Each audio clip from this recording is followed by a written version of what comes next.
Hello and welcome to the Property Pilot Podcast. I am Brian Graham, and this is episode 9 of where we talk about what to ask for when making an offer on real estate. And this is a very important topic because this really is the foundation of whether or not you're going to make any money. And if the seller does not agree to these certain things, and when you ask for them, you can make the choice. Do you move forward or do you not? And usually if the seller doesn't agree to at least meet you halfway, then you're probably not going to continue in making this offer. If the numbers still work, great, but usually you're going to need the seller to come meet you halfway, especially if the property needs some work to make the offer worth it, to make the investment worth it. So let's just get right into it. So I find a property and I'm trying to figure out what to do. I'm trying to figure out how much it costs, what I need to offer in order for me to make money. So the first thing that you look for, obviously, when you're punching numbers is, what does the home cost? Is that initial purchase price already going to make me money? After you've done the due diligence, after you've done the research on when you get that property rented, what can you make money on that purchase price? So let's say you find that amount out. Check mark that box. If it's listed for $100,000 and that $100,000 price point is going to make you money, then you move forward. You go to step number 2, where you're most likely going to make an offer. Now, after you've done some research, let's say that property is listed for $100,000, but it's been on the market for 30 days. If it's never gone under contract, you have a little bit of a right, I would say, to offer a little less. So that's the first thing that you can ask for, is that price point. It may make you money at $100,000, but you might be able to negotiate a lower price tag because it's been listed on the market for 30 plus days. The homes in this market right now are not, just because the interest rates are high, the market is still moving quickly. The homes are moving quickly. So if it's not gone in 2 weeks, 3 weeks, I would ask for a reduction in price. Talk with your realtor. Maybe they just had it listed too high, or maybe there's something actually deeper going on in the property that you don't know about. So the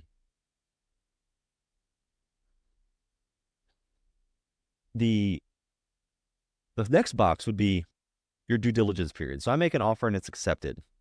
You have now what's called a due diligence period, where you can perform things like an inspection, which is the next thing that you should ask for. Usually that due diligence period is about 7 days.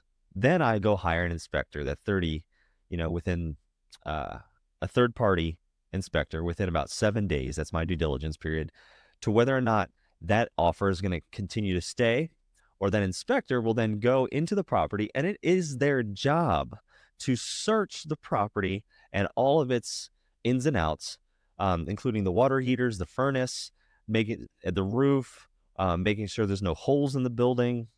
Are there in little critters running around, mice, rodents, whatever? Does it need an exterminator? What is the cockroach situation? What is the termite situation? So it is the inspector's job to find every single possible thing wrong with that property.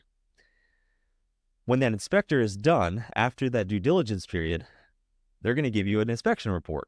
When that inspection report comes back, now is the time where you can go to box number 4, which is looking for repairs. You can ask for whatever the inspector has found. Now, you may not get everything.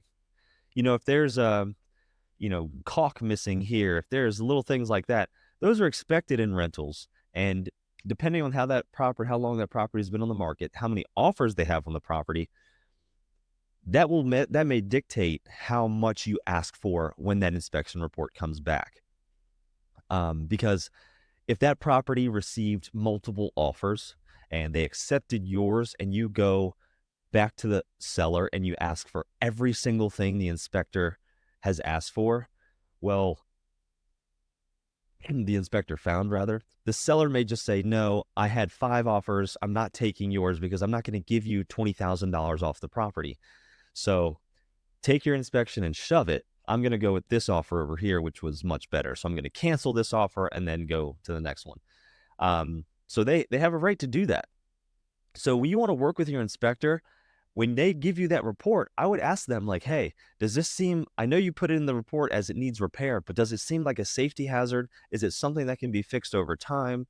Even though there's some floorboards, maybe slightly separated, is that a huge deal? See what they were trying to get out of giving you that report. It's their job to show it to you, but they may just say a quick phone call, hey, Brian, it's actually not that big a deal. It's my job to put it in there, but you can defer that maintenance for maybe another 2 or 3 years. And it's really no skin off your back, no skin off their back. It's not really that big of a deal. It's probably not going to stop you from getting the home rented. Now, if it comes back and says the water heater's broken, it didn't work, the property had no hot water, the furnace also didn't work. Now, those are capital expenditures. Capital expenditures are things that are expected to be working in the property, like the plumbing, the water heaters, the furnace, the roof. Those things are expected to be there and expected to be working. And if they're not, now you can definitely go back to the seller and say, hey, we agreed on $100,000, but there's $10,000 of work here. I have to repair the furnace. I have to repair the water heater if it's repairable. And then I have to, fix a couple roof shingles.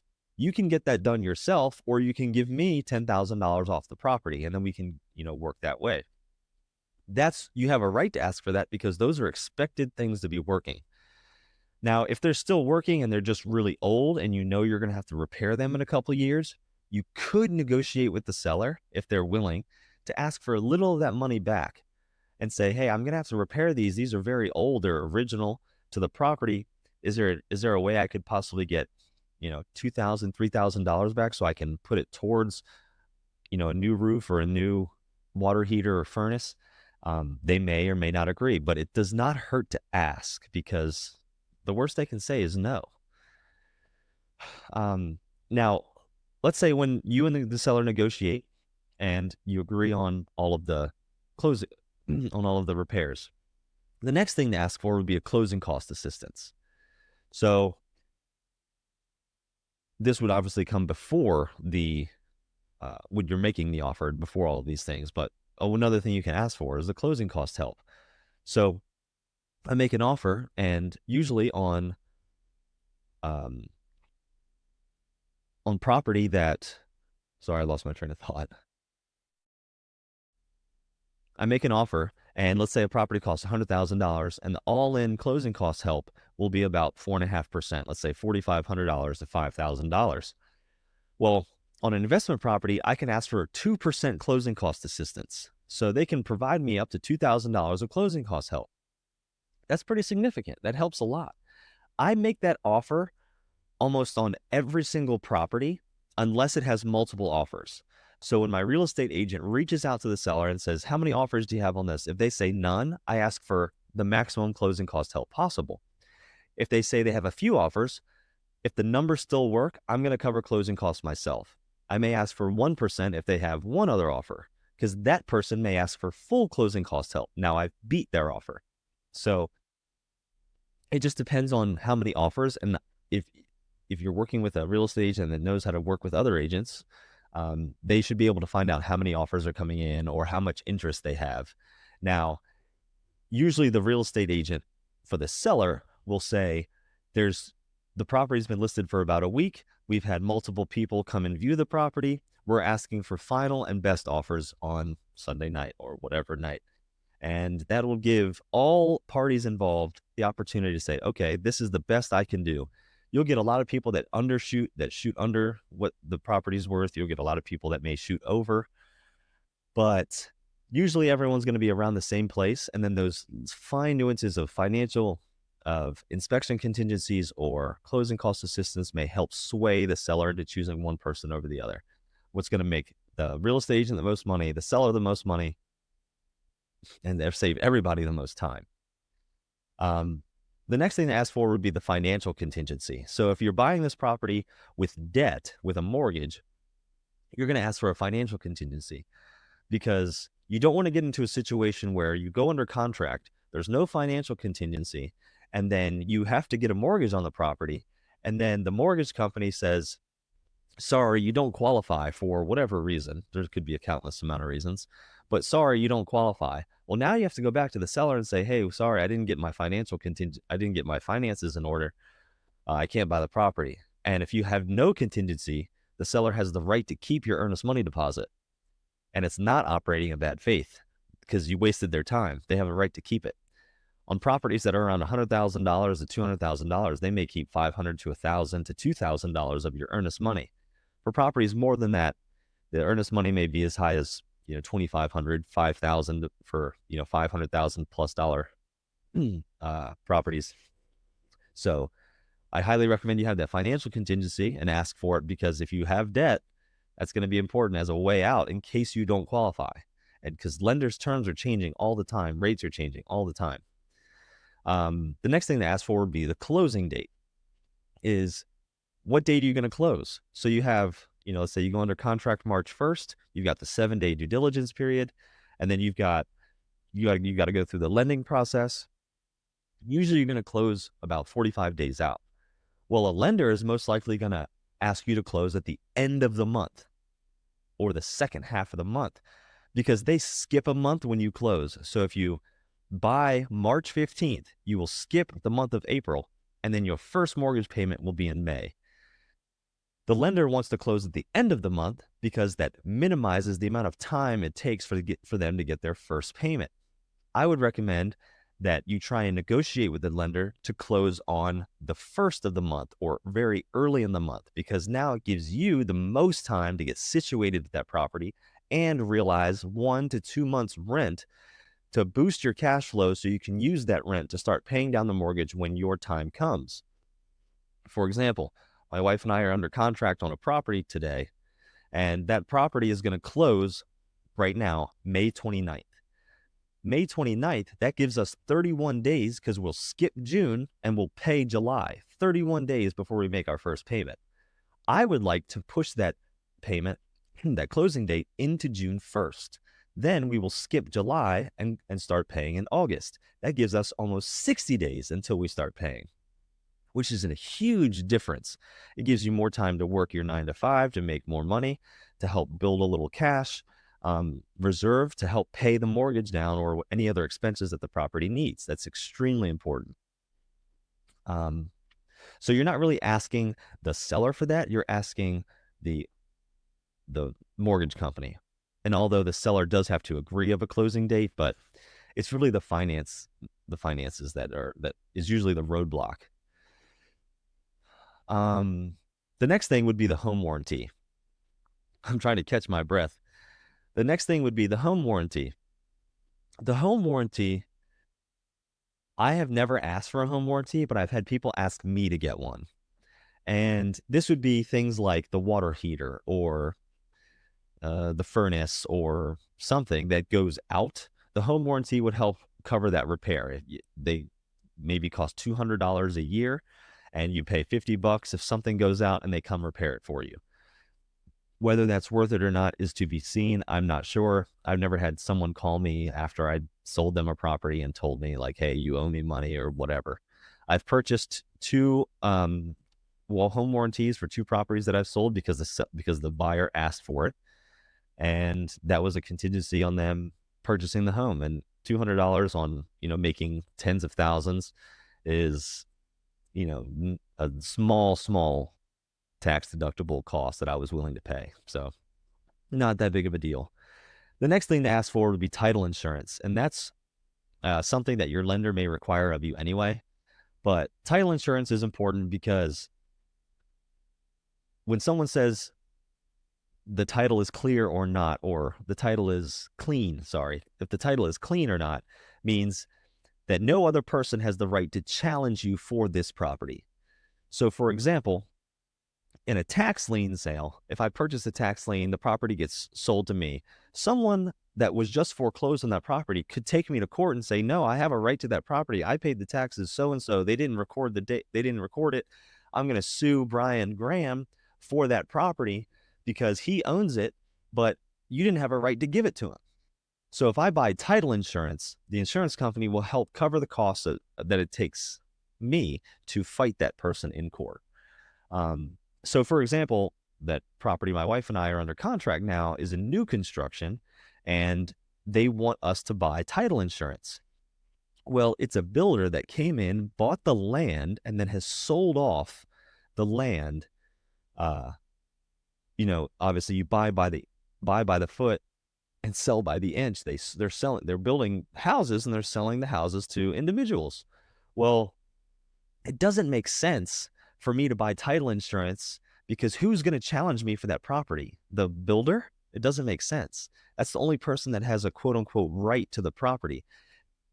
They bought a massive parcel and are selling it off by smaller parcels. If I've been challenged for that property, they would have to challenge every other person in the community, which now there's 1,000 homes. So it doesn't make sense to buy title insurance. I would never hear of someone challenging me for that property. It just doesn't make sense. So the next one would be personal property. So are there certain things in the home that you can ask for to have the seller leave it to you? So things like the refrigerator, the stove, obviously the water heater and those things, those capital expenditures are going to stay. But if it's a rental, you may want to keep the refrigerator or keep the stove as long as they're in good working condition. The grill, if there's a grill. If it's your primary residence, you probably would not ask for the refrigerator. I'm not sure. It just depends on person to person. They may want to bring their own appliances. So the personal property is another thing that you can ask for. Escrow fees. So obviously when you buy a home, and what's going into escrow is the cost of insurance, maybe title insurance, the cost of property taxes. And so you can ask the seller to include escrow fees to pay the remainder of the year, previously what hasn't been paid when you purchase the property, maybe even a future year. That could be a negotiating tip, because if the seller's having trouble offloading the property, they need to give the buyer some sort of incentive to purchase the property if they're trying to get rid of it. So you can ask for those things. Again, the worst they can say is no. So another thing you can ask for is the rate lock extensions. So if you're looking to buy a property that may be 2-3 months away from you actually buying it, lenders may not let you lock in an interest rate that far out from that closing date. So you can ask the lender and the seller, if they're willing to work, with your specific needs about the closing dates, can you extend your rate lock? It may cost you a fee because if the rates go up, the lenders lose money during that difference of time. So that's something else you can ask for. The final thing that I have here that you could ask for when making an offer is, especially if it's a rental property, can the current tenant stay or not? Can I have the property's finances? Can I see the rent roll and what the lease looks like? That way you can read the lease. If you're buying in June, but the tenant doesn't leave until July, you may want to push out the closing date until the tenant is supposed to leave. That way you can ask the tenant to leave and then lease it up with a new tenant, get the property completely cleaned up, and then rent it at market value. Or if you look at the lease and you notice the lease is already market value, the tenant's been paying rent every month and they're a good tenant, maybe you ask the seller, can I keep the current tenant? The seller was going to deliver the property without a tenant and deliver it vacant, but you ask the seller, hey, do you mind keeping the tenant? I don't want to get rid of them. I want to renew this lease. This is a great property. This is a great tenant, and there's no reason to ask them to leave. So again, your real estate agent should help you navigate those avenues. That way you can, move into your investment with, the way that you want by asking for those necessities.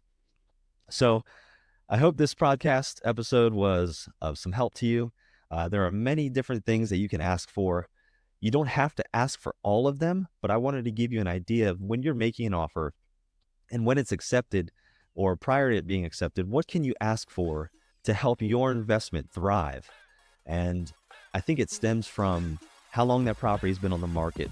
Then you can, if the longer it's been on the market, the more you can ask for. So I wish you guys the best of luck, and I will see you next week for episode 10. Thanks. The advice and recommendations I offer are intended to be informative and educational, drawing from my own experiences in the real estate market. It is crucial to recognize that every investment decision carries risk and outcomes may vary. I am not a financial advisor, and the information provided during these podcast episodes is not intended as financial, legal, or professional advice. It is your responsibility to conduct thorough due diligence, seek the advice of qualified financial professionals, and make informed decisions based on your individual financial situation and goals.